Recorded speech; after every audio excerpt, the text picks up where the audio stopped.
We're 3 days away from the first MLS game week of 2022, and with 28 teams, we're going to have 14 different matches played all across the country for us to feast our eyes on. Big names will make their debut. The race for the first coach fired begins, and for the first time in the new year, a ball will be kicked in MLS play. There's a lot to look forward to this year, and honestly, there's a lot to look forward to just this weekend. With the new season, I'm starting my new season of my previews and prediction series that I did last year. Now, I'm still tweaking this format a little bit, so let me know what you think, but for today, I'm going to be covering 4 different segments.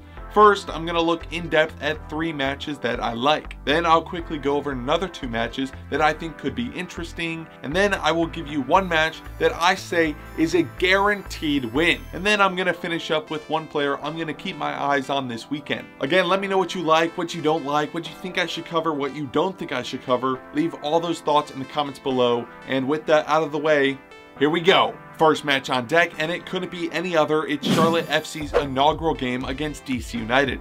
Now, talk about a hard one to predict. Charlotte FC have not played any competitive match in their history. Meanwhile, this is going to be United's 788th match in MLS play. But will experience matter in this game? There's been a lot of talk about the collapse that could be Charlotte FC.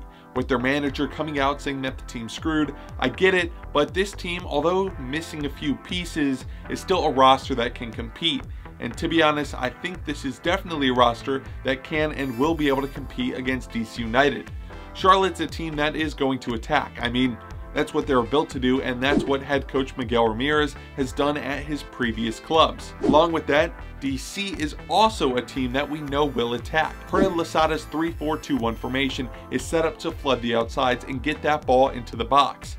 Last year, I'd say they did that quite well, finishing tied for top 3 most goals in the league. So with the attack being so emphasized here, who will be scoring these goals? Well, I actually wrote this whole preview, and then the news came out that Charlotte's DP center forward, Karol Swiderski, may miss this weekend's game due to passport issues. So it doesn't look the best on the scoring front for Charlotte. If he is available, Swiderski is someone to watch out for. In his last full season in the Greek Super League, he had 9 goals and 7 assists in 25 games. For DC, they've got a number 9 on loan from Liga MX side Toluca and Michael Estrada, who picked up a goal in their preseason match against the Galaxy. Both players new to the league, but should be ready to make an impact. Also, I'm not too sure about how the Ola Kamara situation is looking, but DC should have one of the league's highest goal scorers on their bench as an option. As far as the rest of the field, on Charlotte's side, former Premier League champion Christian Fuchs will be making his MLS debut. And in the heart of the midfield, the all-important spine of this team will be led by former Spanish 2nd Division player Sergio Ruiz. For United, they'll be missing Paul Arriola, who had 6 goals and 4 assists last year, but we'll be hoping that the right side of Nahar and Julian Gressel will remain as dominant as last season. Also, we'll see how his new club works out here, but I'm a big fan of the signing of Brad Smith, who I was really impressed by last year in Seattle. My final score for this one, unfortunately for Charlotte fans, I don't think your year is going to start off the best, and I'm going to go 2-0 DC United. Coming up next, we're looking at the return to MLS play for Cup champions NYCFC as they head out to LA to play the Galaxy. Before we look into what this matchup will be this time around, let's look at the previous 3 games these teams have had against each other. New York's won them all, and 2 of those were 2-0 victories in LA. And with New York probably going to be wearing their new Vault kit, is it too out of pocket to say that lightning may strike for a 3rd time? Now, obviously, coming into 2022, NYC is going to be looking to put up a real fight to defend their championship, and I think they have a good shot at it. Luckily for them, they've kept hold of 2021 Golden Boot winner Tati Castellanos for now. And with him on the field, I mean, you're already at an advantage. But for the Galaxy, they've got their own weapons now. I'm talking about Chicharito and Kevin Cabral, who's been bagging goals in this preseason. And they also have a new star in the Brazilian Douglas Costa. Last year, other than Chicharito, there wasn't really anyone else putting the ball in the net for the Galaxy. But after 1 year in the league, I think this could be the year for Kevin Cabral in LA. While we're talking about one-man scoring operations, I guess this fact also relates to City.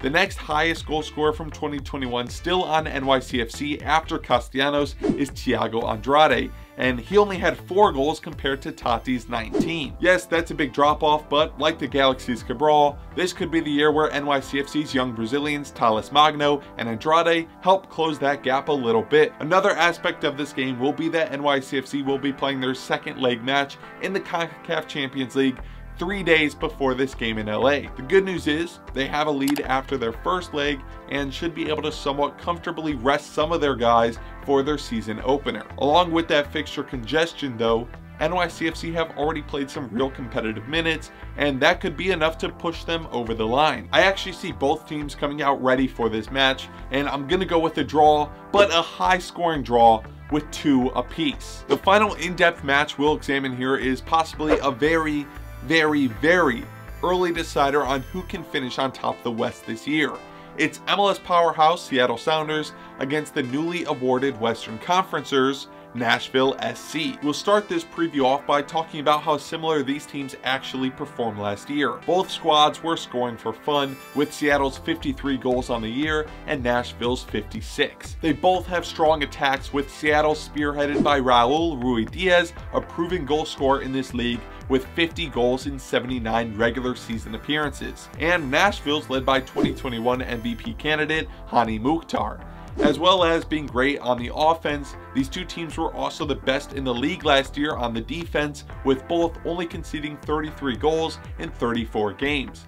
And as similar as these teams are, they've never even played each other before, so this will all be new history written. Now there's 2 stories from outside the actual field on this game that may have an effect here. The first one is that this season is Nashville's first over in the Western Conference. So although it probably won't have an effect this early into the season, Nashville could possibly be drained heading into away matches after traveling the super long distances, with this trip in Seattle coming in about 2,000 miles and a 4.5-hour plane ride. The second story here is similar to the one described with NYCFC a few minutes ago.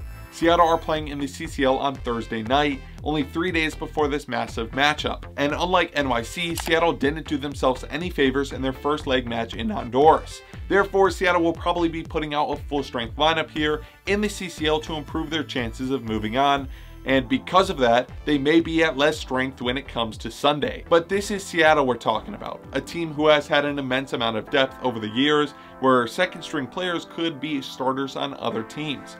And again, Seattle will have the competitive minutes of experience this year that Nashville is going to lack. So here we have 2 really great teams, both with their own advantages and disadvantages, going to fight for the first time ever. I have Seattle and Nashville dueling out over the top of the West this year, and that means the 3 points in this game could be the difference between the first seed and the second seed. This is probably my game to watch this weekend, and I think we're going to see Nashville win it 2-1. Other games of note for me include LAFC at home against Colorado. I'm really interested to see how this Steve Cherundolo team looks, and I'm curious if Colorado will be taking a step back from their first place conference finish last year. I'm also interested in the Philadelphia Union against Minnesota United. The Union may be missing their record signing Michael Uri, so I'd like to see how they cope with that. And for Minnesota, I'll be watching to see if Adrian Unu will be able to find a bit more clinical finishing this time around. And for my one guaranteed win of the weekend, it's going to be Red Bulls away from home against the San Jose Earthquakes. I really don't have high hopes for San Jose this year, and I think their man-marking system is going to struggle against New York's relentless attack. So that is my guaranteed win of the weekend, New York Red Bulls over San Jose. And we're going to end this game week preview with my player to watch. And it's going to be Chicago Fire's groundbreaking acquisition of Shaqiri. Shaqiri's been around Europe for the past few years, picking up 2 Champions Leagues during that time. But will it be enough to change the mentality of this Fire team, who's finished 11th and 12th in their previous 2 seasons? That's who I'll be keeping an eye on this weekend, and let me know what match or player you are most excited to see in this game week. Just a reminder here and a cheeky little plug, if you want to hear the rest of my thoughts on this week's action, head over to Danny T Radio's channel on Thursday night at 7:30 Eastern Time for our weekly preview show, The Left Shin Guard. I'll see you guys over there, and until next time, thanks for watching.